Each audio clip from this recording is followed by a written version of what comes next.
오늘도 참으로 좋으신 하나님께서 이 복된 주일을 주셔서 주님 보좌 앞에 나온 우리 모든 성도들에게 모두에게 예비하신 하늘의 신령한 복과 은혜와 축복이 차고 넘치는 귀한 하나님의 날이 되기를 주님의 이름으로 축복합니다.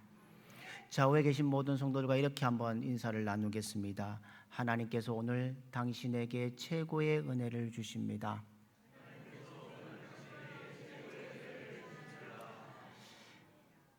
하나님은 과연 어떤 사람에게 은혜를 주실까요?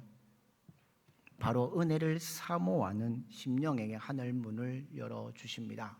시편 107편 9절에 이렇게 말씀합니다. 시편 107편 9절 말씀을 같이 한번 읽도록 하겠습니다. 같이 읽겠습니다. 사망하는 영혼에게 만족을 주시며 줄인 영혼에게 좋은 것으로 채워주심이로다. 아멘. 오늘 이 자리에 모인 우리 모두가 어떻게 보면 이 세상의 무거운 짐, 영적 갈증을 십자가 앞에 다 내려놓기를 바랍니다. 오직 주님만의 은혜를 사모하며 영혼의 진정한 만족을 얻고 독수리 같은 새 힘을 얻어 세상으로 파송되는 저와 여러분의 삶이 되기를 주님의 이름으로 축복합니다.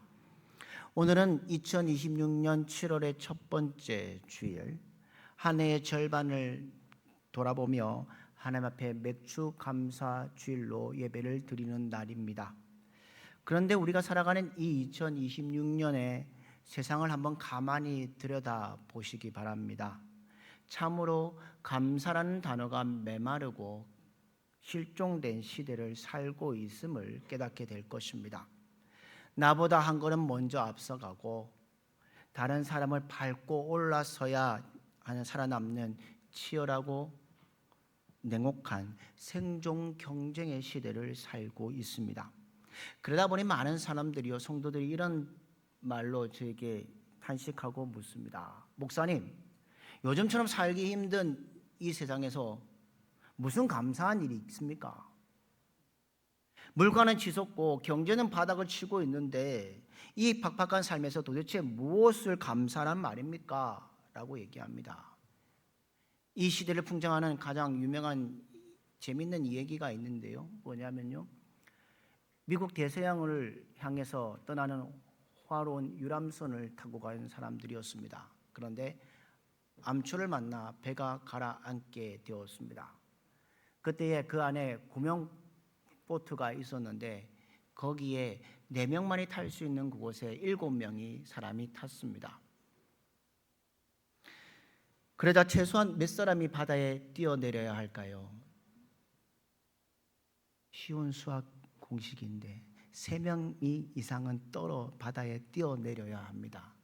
그러자 먼저 가만히 있던 영국 사람이 일어나면서 대영 제국 만세하며 바다에 뛰어들었습니다. 그리고 조금 있다가 미국 사람이 일어나서 미국 만세하고 바다에 뛰어내렸습니다. 그럼 이제 한 사람만 더 바다에 뛰어내리면 됩니다. 그런데 남아있는 사람이 한국 사람, 일본 사람, 필리핀 사람, 중국 사람, 몽골 사람들이 남아있습니다. 그들은 서로 침을 삼키며 누가 바다에 떨어뜨릴까 살피고 있습니다. 그때 갑자기 대한민국 사람이 갑자기 일어나는 겁니다. 그때 주변 사람들이 역시 대한민국 사람의 의리가 대단해. 바라보고 있는데 이 한국 사람이 대한민국 만세 하고 나서 옆에 있던 일본 사람을 바다에 던져버렸더라고요. 성도 여러분, 웃음이 나면서도 한편으로는 마음이 무거워지는 이야기 아닙니까? 이것이 바로 오늘날 우리가 살아가는 인간 사회의 단면이기도 합니다. 다른 사람을 바다에 빠뜨려서라도, 다른 사람의 마음에 피눈물 날게 하더라도 나만 살면 되고 내 가족만 평안하면 된다는 극단적인 이기주의가 판을 치는 세상입니다. 이처럼 강팍하고 원망이 가득한 이 세상에서 과연 진정한 감사가 나올 수 있고 태어날 수 있을까요? 그러나 사랑하는 성도 여러분, 온 세상 사람들이 이와 같이 자신밖에 모르는 삶을 살아갈지라도 십자가의 보혈로 구원받은 우리 그리스도인은 세상 사람들과 전적으로 다른 삶을 살아야 할 줄 믿습니다. 오직 여호와 하나님 한 분만을 섬기며 변치 않는 하나님의 말씀의 기준을 삼아서 하나님께 먼저 감사하고 내 곁에 주신 이웃들에게 감사하며 거룩하고 구별된 성도들로 주님의 이름으로 살아가는 저와 여러분의 인생 되기를 주님의 이름으로 축복합니다. 그런데요, 이 감사 가운데 특별히 요즘 한국교회 현대사회에 이런 부분이 있습니다. 특별히 이 맥주 감사절을 무용론을 얘기하는 사람들이 있습니다. 절기를 지키지 않고 그냥 넘어가는 경우가 있는 교회도 있습니다. 이렇게 이유를 댑니다. 우리가 지금 농경사회도 아니고요, 보리농사 짓는 사람도 없는데 왜 구약시대의 해묵은 농경의 절기를 오늘날 현대인들에게 강요합니까? 라고 얘기합니다. 그러나 사랑하는 성도 여러분, 맥주감사절은요, 어떤 목회자나 교단이 인위적으로 만들어낸 행사가 아닙니다. 교회의 재정을 보충하기 위해 억지로 헌금을 걷는 절기는 더더욱 아님을 분명히 아시기 바랍니다. 우리가 믿는 믿음의 뿌리를 한번 보십시오. 가을에 지키는 추수감사절처럼 똑같이 구약 성경의 수장절로 시작되어 있습니다. 11조, 주일성수, 십계명 등 하나님을 믿는 모든 신앙의 뿌리와 본질은 바로 구약 성경에서부터 시작됨을 압니다. 구약 성경은 하나님의 영원한 말씀의 뿌리입니다. 그리고 그 단단한 뿌리 위에 신약의 성경이 예수 그리스도 통해서 하나님의 말씀에 비로소 성취된 것을 우리는 압니다. 그러므로 맥주감사절은 낡은 유물이 아니라, 구약의 낡은 유물이 아니라 오늘을 살아가는 우리에게 여전히 흐르고 있는 하나님의 거룩한 은혜의 통로임을 잊어버리지 않는 여러분들 되기를 원합니다. 그렇다면 오늘 우리는 왜 이 맥주감사절을 온전히 마음으로 기억하고 지켜야 할까요? 오늘 말씀 속에서 맥주감사절 지켜야 할 영적 이유를 말씀해 주고 있습니다. 첫 번째 이유는 무엇인지 우리 함께 읽겠습니다. 같이 읽겠습니다. 시작. 결코 변할 수 없는 하나님의 명령에 순종하는 길이기 때문입니다. 하나님께서는요, 이스라엘 민족들에게 맥주절을 지키라고 아주 단호하게 명료하게 명령하고 있습니다. 오늘 읽지 않았지만 출애굽기 23장 16절 상반절에 이렇게 되어 있습니다. 맥주절을 지키라. 이는 내가 수고하여 밭에 뿌린 것에 첫 열매를 거둠이니라. 여러분 성경 말씀 잘 보십시오. 맥주절을 지키는 것이 어떻겠니? 라고 권유하는 말이 아닙니다. 지키라는 엄중한 하나님의 명령이 들어져 있습니다. 온 우주 만물을 창조하시고 온 우주 만물을 주관하시는 하나님의 명령은 인간의 사정이나 시대의 변화에 따라 1.1획도 변하거나 수정할 수 없는 절대적인 권위가 바로 하나님의 명령이라는 겁니다. 여러분, 세상에서요, 직장이나 일터에서 상급자의 지시가 내려오면 자신의 의견과 자신의 생각이 다르다고 해서 어떻게 하십니까? 따르지 않으십니까? 따른 것이 이치입니다. 하물며 생사회복을 주관하는, 그리고 우리를 죄악에서 건져내신 생명에 주신 만군의 여호와 하나님 말씀 앞에 우리가 우리의 이성과 합리성으로 앞세워 불순종하면 되겠습니까? 예수님께서 말씀하셨습니다. 마태복음 5장 18절에 오면 천지가 없어질지를 전에는 율법의 1.1획도 결코 없어지지 아니하고 다 이루리라 라고 말씀하셨습니다. 예수님은 구약에 내표된 하나님의 사랑과 공의의 정신을 십자가를 통해 완성하신 분이 우리 주님이십니다. 그렇다면 우리는 맥주감사절의 본질적 영적 의미를 깨달아야 합니다. 무엇입니까? 이스라엘 백성들이 애굽 땅에서 종노릇 했던 사람들이었습니다. 40년을 먹을 것이 없고 물도 없는 험악한 광야 생활 속에서 정처 없이 방황했습니다. 그 땅에서 씨를 뿌릴 수 있는 땅도 없었습니다. 고달픈 나그네 인생이었습니다. 그러나 하나님의 약속의 삶 때문에 요단강을 건너 약속의 땅 가나안 땅에 들어가 정착하게 됩니다. 평생 땅 한 평도 없었던 노예의 자손들이 드디어 자기의 땅을 가지게 됩니다. 그리고 그 땅에 씨를 뿌리고 땀을 흘려 가꾸며 마침내 파릇파릇 돌아난 보리와 밀의 첫 수확을 손에 쥐었을 때 그 감격이 어떻겠습니까? 아, 하나님이 정말 살아계시구나. 우리에게 약속하신 이 땅에서 첫 열매를 맺게 하셨구나. 그 가슴 벅찬 감격과 신앙의 고백을 담아 하나님 앞에 감사의 제사를 드린 것이 바로 맥주 감사절의 현장이었다는 겁니다. 그러므로 오늘날 우리는 농사를 짓지 않는 우리에게도 맥주 감사절의 영적 의미는 동일합니다. 왜냐하면 지난 6개월간 영적 강야 같은 세상 속에서 우리를 굶기지 않으셨습니다. 우리의 가정과 일터를 지켜주셨습니다. 우리의 삶의 자리에 귀한 열매를 맺게 하신 하나님의 신실하신 은혜에 반응하는, 응답하는 날이 오늘 맥주 감사절입니다. 율법적인 의무로, 억지 의무가 아닙니다.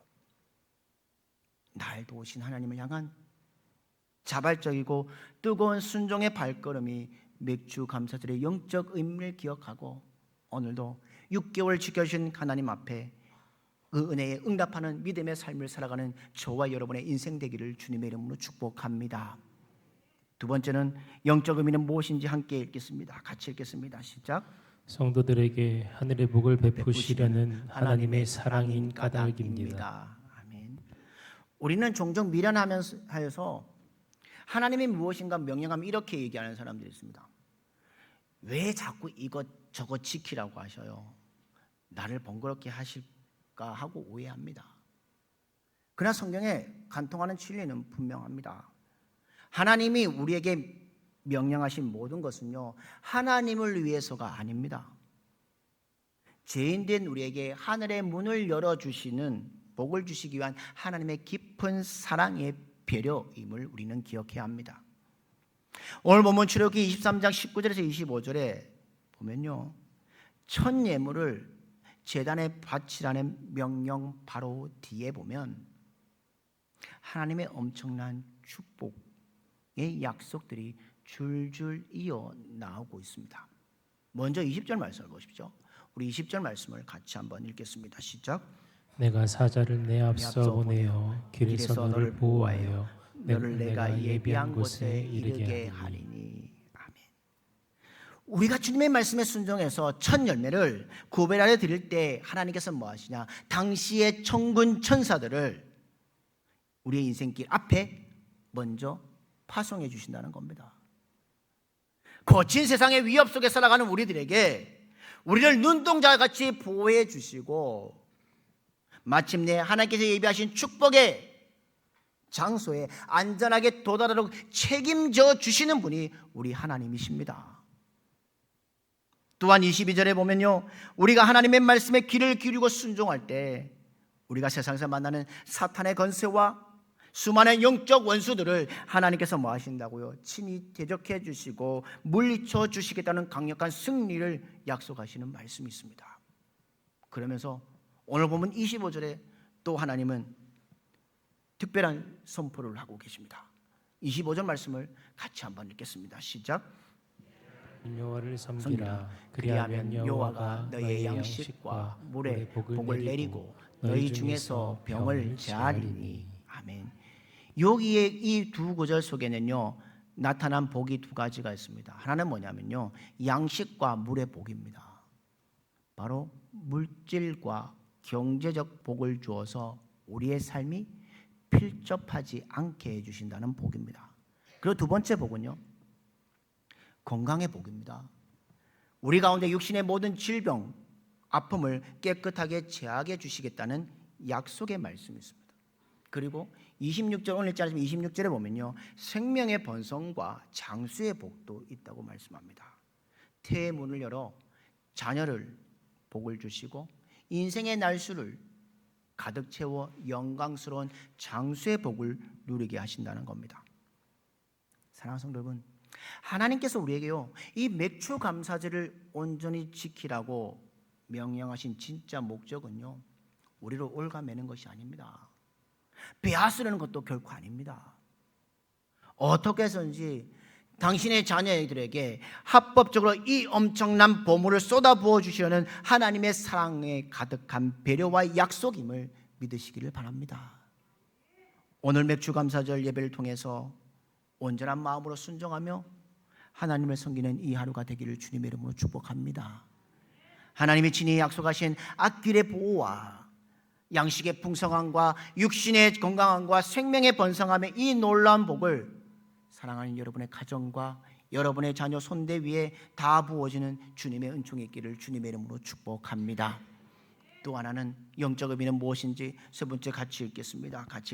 시작. 온 마음을 다한 단 진정한 감사의 제물을 드려야 하기 때문입니다.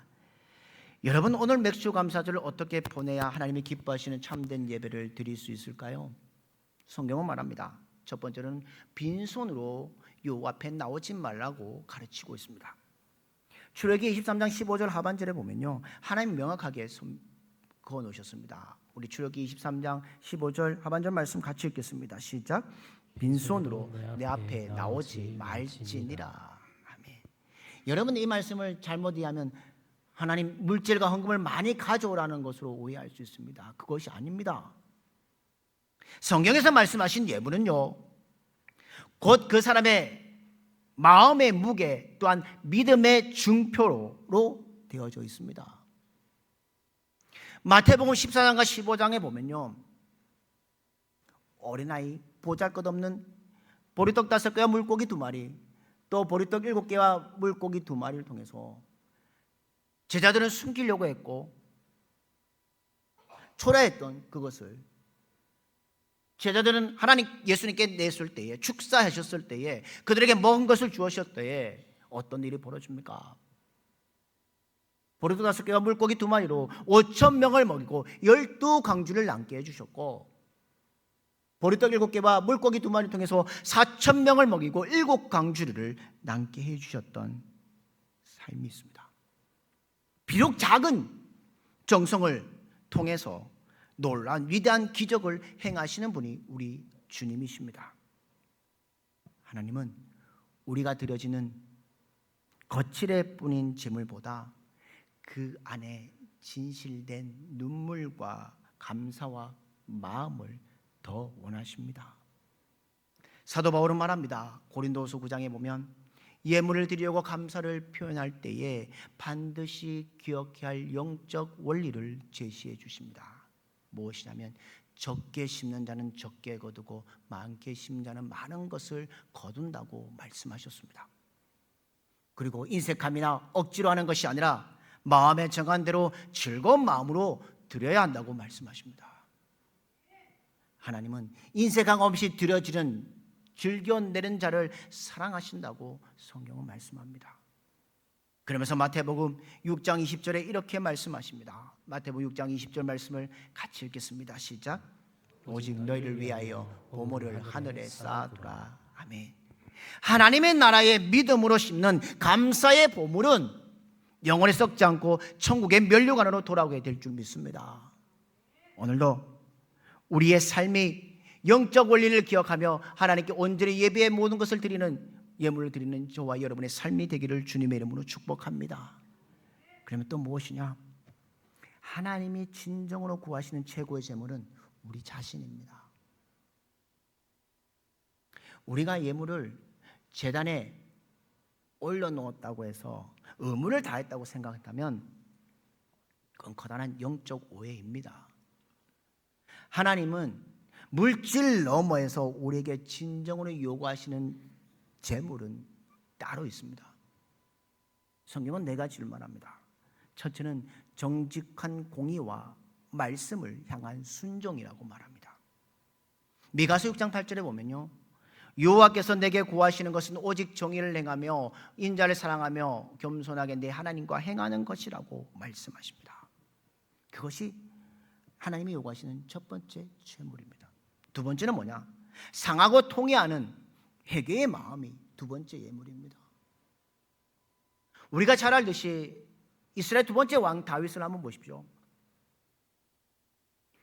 자신의 군대 장관이었던 우리아의 아내 밧세바를 취함을 통해 제약을 범합니다. 그때 나단 선지자가 나와서 이야기합니다. 그 말씀 앞에 자복하고 회개했던 시가 바로 시편 51편입니다. 그 시편 51편 17절에 이렇게 기록되어 있습니다. 같이 한번 읽겠습니다. 시작. 하나님께서 구하시는 제사는 상한 심령이라. 아멘. 나의 죄와 허물을 누구 앞에요? 주님 앞에 솔직하게 내어놓고 통곡하는 심령을 하나님은 절대로 외면하지 않으신다는 겁니다. 그리고 세 번째, 제물은 목숨을 다한 정성과 충성입니다.